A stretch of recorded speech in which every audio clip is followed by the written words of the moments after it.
chapter 19, the 19th talk in this book, and this is a little collection of teachings originally translated by Jack Cornfield, collected by him and edited by him, called Fragments of a Teaching. And this was one of the very, very first things of Ajahn Chah's translated into English, and it was first published in book form in the book Bodhinyana, and it was some teachings given to the lay community at Wat Pah Pong in 1972. Fragments of a Teaching. All of you have believed in Buddhism for many years now, through hearing about the Buddhist teachings from many sources, especially from various monks and teachers. In some cases, Dhamma is taught in very broad and vague terms to the point where it's difficult to know how to put it into practice in daily life. In other instances, Dhamma is taught in high language or special jargon to the point where most people find it difficult to understand, especially if the teaching is drawn too literally from the scripture. Lastly, Dhamma is taught in a balanced way, neither too vague nor too profound, neither too broad nor too esoteric, just right for the listener to understand and practice to personally benefit from the teachings.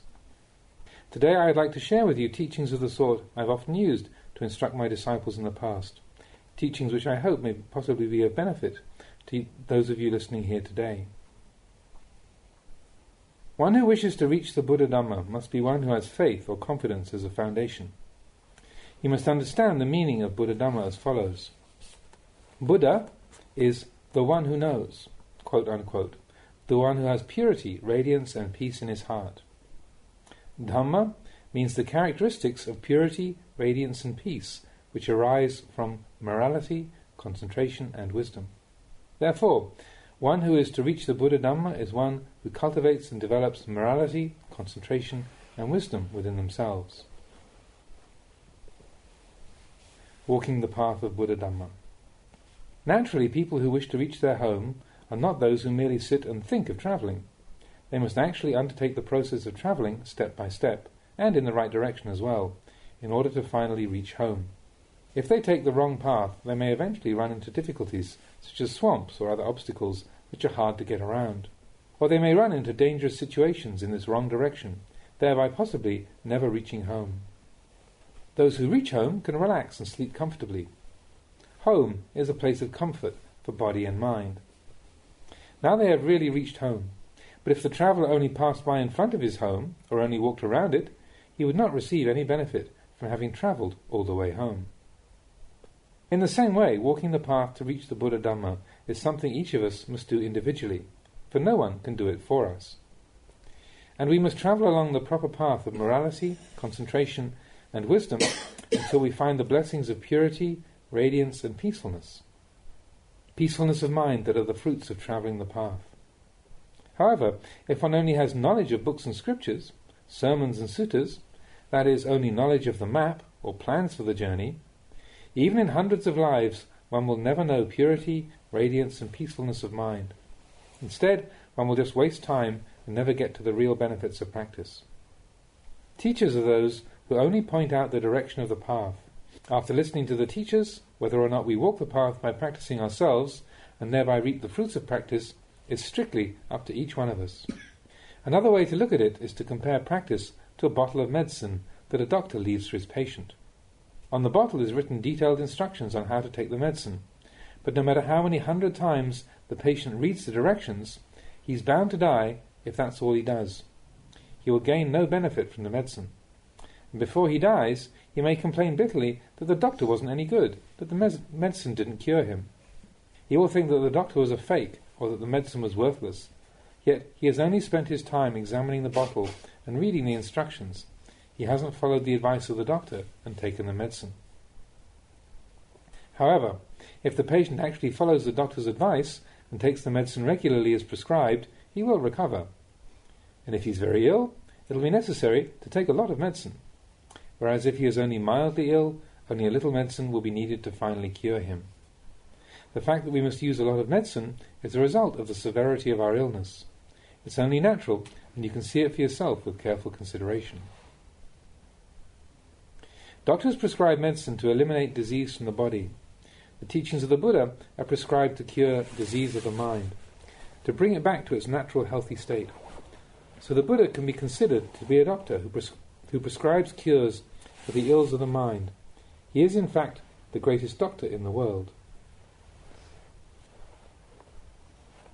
Mental ills are found in each one of us without exception. When you see these mental ills, does it not make sense to look to the Dhamma as support, as medicine to cure your ills? Travelling the path of the Buddha Dhamma is not done with the body. To reach the benefits, you must travel with the mind. We can divide these travellers into 3 groups. First level. This group is comprised of those who understand that they must practice themselves and know how to do so. They take the Buddha, Dhamma and Sangha as their refuge and have resolved to practice diligently according to the teachings. These persons have discarded merely following customs and traditions and instead use reason to examine for themselves the nature of the world. These are the group of Buddhist believers. Middle level. This group is comprised of those who have practiced until they have an unshakable faith in the teachings of the Buddha, the Dhamma and the Sangha. They have also penetrated to the understanding of the true nature of all compounded formations. These persons gradually reduce clinging and attachment. They do not hold on to things, and their minds reach deep understanding of the Dhamma. Depending upon the degree of non-attachment and wisdom, they are progressively known as stream enterers, once-returners, and non-returners, or simply noble ones. The Arya Pugala, the highest level. This is the group of those whose practice has led them to the body, speech and mind of the Buddha. They are above the world, free of the world, and free of all attachment and clinging. They are known as Arahants, or free ones, the highest level of the noble ones.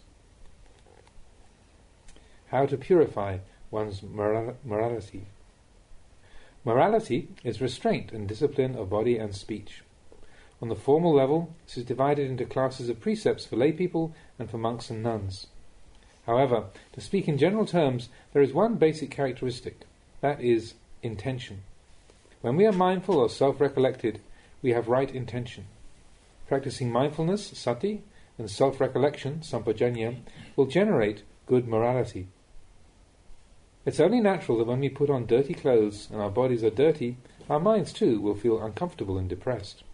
However, if we keep our bodies clean and wear clean, neat clothes, it makes our minds light and cheerful.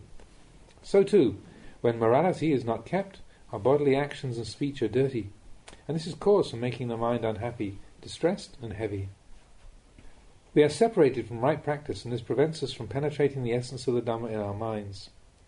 Wholesome bodily actions and speech themselves depend on mind, properly trained, since mind orders body and speech.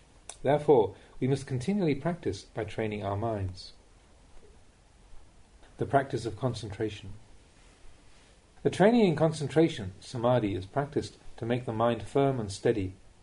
This brings about peacefulness of mind. Usually our untrained minds are moving and restless, hard to control and manage. Mind follows sense distractions wildly, just like water flowing this way and that, seeking the lowest level. Agriculturalists and engineers, though, they know how to control water so that it is of greater use to mankind. Men are clever, they know how to dam water, make large reservoirs and canals, all of this merely to channel water and make it more usable. In addition, the water stored becomes a source of electrical power and light, and a further benefit from controlling its flow is that the water doesn't run wild, eventually settling into a few low spots, its usefulness wasted. So too, the mind which is dammed and controlled, trained constantly, will be of immeasurable benefit. The Buddha himself taught, the mind that has been controlled brings true happiness, so train your minds well for the highest benefits.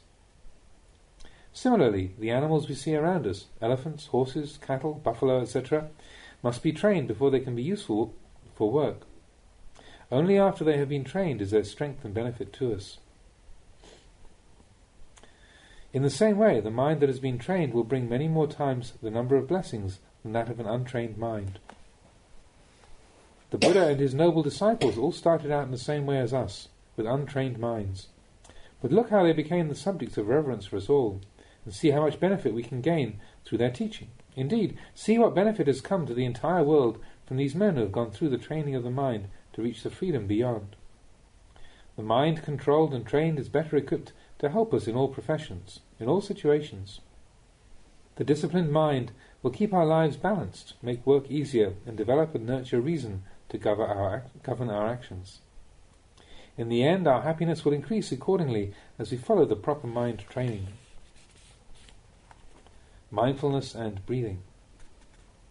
The training of the mind can be done in many ways, with many different methods. The method which is most useful and can be practiced by all types of people is known as mindfulness of breathing. It's the developing of mindfulness on the in-breath and the out-breath.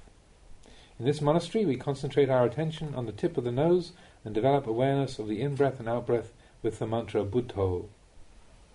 If the meditator wishes to use another word or simply be mindful of the air moving in and out, this is also fine. Adjust the practice to suit yourself. The essential factor in the meditation is that the noting or awareness of the breath be kept at the present moment, so that one is mindful of each in-breath and each out-breath just as it occurs.